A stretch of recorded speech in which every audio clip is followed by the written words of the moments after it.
से बहुत अच्छा दिन हमारे मन के आयोजन हो थे यार सही में तीजा के शुरुआत किए है ना। सब हमारे ब्राह्मण हमारे मन के सबसे बड़े तिहार है तीजा तिहार।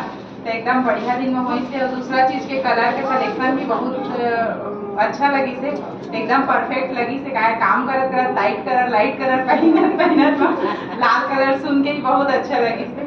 तो सबको बहुत बहुत बधाई है और सबकी मनोकामना भगवान पूर्ण करे। मैं डॉक्टर होने के नाते अभी मैं बहुत सारा काम कर रही हूँ, तो उसमें से कैंसर का शिविर लगाना। तो कैंसर में हम लोग किस चीज के लिए शिविर लगाते हैं, है ना। तो कैंसर अभी सबसे ज्यादा महिलाओं में हो रहा है, ब्रेस्ट कैंसर हो रहा है। और दूसरा आप लोग सुने होंगे कि सर्वाइकल कैंसर हो रहा है। तो सर्वाइकल कैंसर किसे कहते हैं और किन लोगों को हो सकता है, ठीक है। जैसे ब्रेस्ट का है, स्तन कैंसर है, तो आप सब लोग सुनते होंगे कि गठान महसूस होता है, कि दर्द महसूस होता है, कि पीरियड्स के पहले दर्द होता है, कि पीरियड्स के बाद में दर्द होता है। तो ऐसे बहुत सारे लक्षण हैं। परंतु सर्वाइकल कैंसर क्या होता है और वो कौन सी जगह होता है। तो सर्वाइकल कैंसर वो जगह है जो हमें सोनोग्राफी से नहीं दिखाई देता है, सीटी स्कैन से भी बहुत कम पता चलता है। जहाँ पर से हम जिसको बाहरी, जहाँ पर से हमारा पीरियड बाहर आता है वो वाला जगह, और उसके बाद जहाँ पर हमारा बच्चादानी, जिसको बच्चादानी का मुंह बोलते हैं। जब पहले जमाने में आप लोग सुने होंगे कि दाई लोग बोलते थे कि 1 फिंगर, 1 उंगली गया है, 2 उंगली गया है। तो वो जो उंगली जाने वाला जो जगह है उसको बोलते हैं सर्विक्स, और इसमें जो कैंसर होता है उसको बोलते हैं सर्वाइकल कैंसर। तो ये जो जगह है जिसका जांच बहुत मुश्किल से ही हो पाता है। अब इसका लक्षण कैसे पता चलेगा। तो लक्षण जैसे कि सफेद पानी या किसी भी प्रकार का पानी, चिपचिपा पानी रहे कि ट्रांसपेरेंट रहे या फिर दही जैसा रहे, किसी भी प्रकार का अगर पानी बार बार जा रहा है, पीरियड्स के पहले जा रहा है कि बाद में जा रहा है, दवाई खाते हैं हम ठीक हो जाता है लेकिन उसके बाद फिर से जा रहा है, तो ऐसी परिस्थिति में हमें जांच कराना है। उसको बोलते हैं पेप स्मेयर टेस्ट कहते हैं। बहुत आसानी से टेस्ट है, बहुत छोटा सा टेस्ट है। जैसे ईयरबड्स रहता है ना, तो बस एक ईयरबड्स, थोड़ा लंबा ईयरबड्स रहेगा, बस उसको जगह जाकर के वहाँ पर से पानी लिया जाता है और उसको जांच के लिए भेज दिया जाता है। तो अगर ये सही समय पे ये पता चल जाता है तो इसका भी इलाज पूरी तरीके से संभव है। तो ये तो हो गया कैंसर की बात। आगामी 27 सितंबर को पोस्ट ऑफिस में सभी महिलाओं के लिए रखा गया है। और अगर हमारे ब्राह्मण समाज की अगर 20 से 25 महिला भी अगर रेडी होती हैं जांच के लिए, इसका 100 रुपये बस शुल्क है। तो हम आपके हिसाब से मैं अरेंजमेंट कराऊंगी। 100 रुपये रजिस्ट्रेशन का बस चार्ज है, बाकी सारा चीज दोनों जांच आपका रहेगा, फ्री रहेगा। अगर 25 महिला भी हो जाती है तो हम वो गाड़ी मैं मंगा सकती हूँ। तो जो भी लीडर है वो 25 लोगों का लिस्ट तैयार करे, क्योंकि गाड़ी बहुत दूर से आती है, तो कम से कम 25-30 का जांच करके जाए तो तभी कुछ मतलब अच्छा लगता है ना कि कोई प्रोग्राम करने के लिए। तो अगर आप लोग 25 लोग रजिस्ट्रेशन कराते हैं दोनों जांच के लिए, रजिस्ट्रेशन कौन करा सकता है, रजिस्ट्रेशन 18 वर्ष से सभी करा सकते हैं, परंतु 35 साल के बाद सभी को कराना बहुत जरूरी है। और 18 वर्ष से 35 वर्ष के बीच में अगर आपकी हिस्ट्री में माँ को, नानी को, दादी को, किसी को भी कैंसर हुआ है तो आप ये जांच कभी भी करा सकते हैं, ठीक है। ये हो गया कैंसर के लिए। तो अगर आप लोग एक्टिव रहेंगे तो 25 लोग अगर अपना रजिस्ट्रेशन कराएंगे तो हम सिर्फ अपने अखंड ब्राह्मण समाज के बैनर में ये जांच करवा सकते हैं। इसके बाद आता है बात, मैं आप सभी लोगों से बहुत रिक्वेस्ट करूंगी कि आप लोग पानी बहुत पीजिए। सब महिलाओं से पानी इतना कम पीते हैं। 80% बीमारी का कारण सिर्फ पानी है, पानी नहीं पीने के कारण।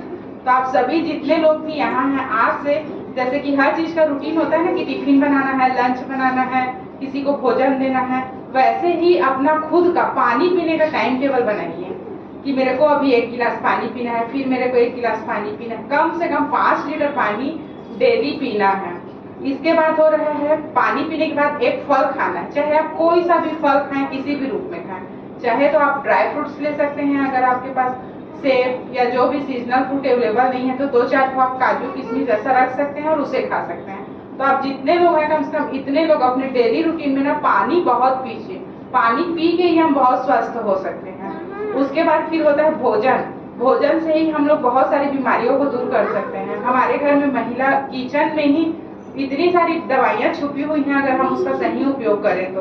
हम लोग आजकल क्या करते हैं, पूरा बाहर का सिंथेटिक उपयोग कर रहे हैं, बाहर का पिसा हुआ हल्दी, धनिया, सारा चीज। तो मैं आप लोगों से कोशिश करूंगी कि चाहे आप लोगों को थोड़ा मेहनत करना पड़े, लेकिन जैसे पहले जमाने में खाना बनाते थे ना कि खड़ी जो आपकी हल्दी रहती थी उसको थोड़ा भिगा देते थे, धनिया को भिगा देते थे। तो उसमें आप लोग रिक्वेस्ट करूंगी कि आप लोग भी थोड़ा सा मेहनत करके, अभी तो मिक्सी है तो वैसा ही धनिया, हल्दी, ये सारी चीज उपयोग करें, क्योंकि जो बाहर का जितना भी पिसा है ना, चाहे वो कोई भी कंपनी का रहे, उसमें पूरा सिंथेटिक जला रहता है और वही सारी चीजें ना वो बनती हैं, कैंसर बन रही हैं। और बच्चे लोगों में देखिएगा कि आप घर के बच्चे हैं, 11-12 साल के हैं, बाल सफेद हो जा रहा है, हेयर फॉल हो रहा है। तो आप बस मैं यही कहना चाहूंगी कि आप लोग ना पिसा वाला और जो ऑथेंटिक मसाले होते हैं, जैसे हमारी काली मिर्च है, दालचीनी है, जयपत्री है, खसखस है, जीरा है, ये सारे मसालों का उपयोग करें।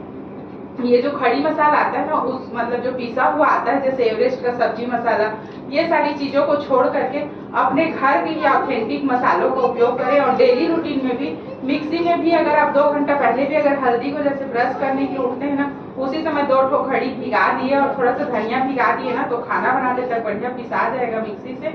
और सब्जियों में आप खाने में आप उसी को डालेंगे और देखेंगे कि खाने का टेस्ट भी बहुत अलग हो जाएगा।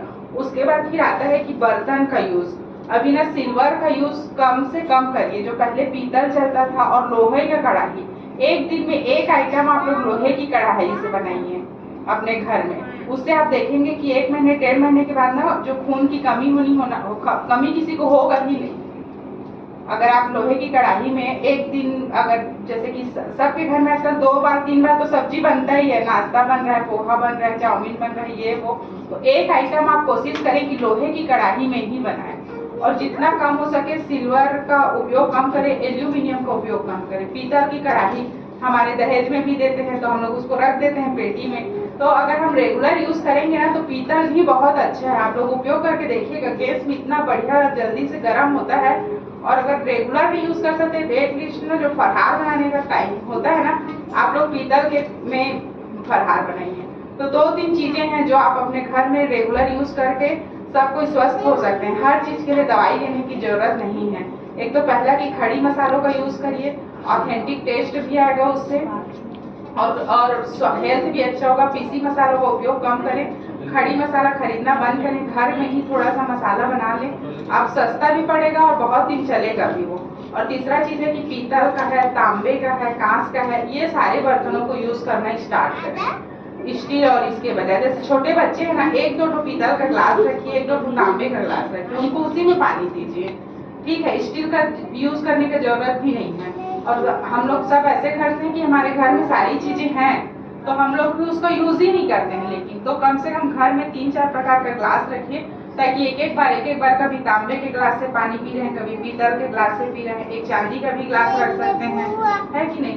तो ऐसा करके ना बर्तनों का जो हमारा पंच रखता है, वो सारी चीज हमारे बॉडी में जाना चाहिए। दिन भर हम स्टील का यूज करते हैं, तो इससे क्या होगा कि हम जैसे बाहर निकलते हैं तो हमको तो प्लास्टिक वगैरह यूज करना ही पड़ता है। तो उसके साइड इफेक्ट को हमारी बॉडी का इम्यूनिटी पावर अच्छा रहेगा तो वो खत्म कर देगा। तो ऐसे करके हम छोटी चीजों से खुद को भी और अपने परिवार को भी सुरक्षित रख सकते हैं। मेरे पास बहुत सारे महिलाएं आते हैं यूरिन इन्फेक्शन के। यूरिन इन्फेक्शन को आप खुद ही ठीक कर सकते हैं, उसके लिए कोई दवाई लेने की जरूरत नहीं। बस आप पानी पियो 2 दिन पियो, पूरा ब्लडर साफ हो जाएगा, पूरा हेल्दी हो जाएंगे, ठीक है। तो पानी खूब पीना है सभी को फ्रूट्स, 1 फ्रूट दिन में लेना है। और किचन का पैटर्न, खाना बनाने के पैटर्न में थोड़ा सा सुधार करिए, थोड़ा पुराने पैटर्न में जाइए, जैसे पहले जमाने के लोग खाना बनाते थे। थोड़ा सा मेहनत करिए, फिर देखिएगा कि आगे वाला जनरेशन कैसे हेल्दी हो जाता है और हमको भी आदत हो जाएगा। अभी तो मिक्सी वगैरह है, सब है, तो उतना भी मेहनत करने की जरूरत नहीं, बस थोड़ा दिमाग लगाने की बस जरूरत है। और दालचीनी, खसखस, काली मिर्च, ये सारी चीजों का उपयोग करिए, बहुत फायदेमंद होता है। ऐसा नहीं कि हमको जब सर्दी हो तभी हम काढ़ा पिए, खाली दिन में भी हमको पी सकते हैं। और जिनके भी घर में शुगर या बीपी वाले हैं ना, आप रोज सिर्फ दालचीनी उबाल करके दीजिएगा। कोलेस्ट्रॉल आजकल बहुत लोगों का बढ़ा हुआ है, तो कुछ करने की जरूरत नहीं, सिर्फ आप दालचीनी पाउडर, दालचीनी खड़ी वाली ही लीजिए और उसको 2-3 बार उबाल दीजिए, या उबालेंगे नहीं ना तो 1 ग्लास में रात भर डुबा दीजिए और उसी को पीजिए। और सब्जी में फिर उसी लकड़ी को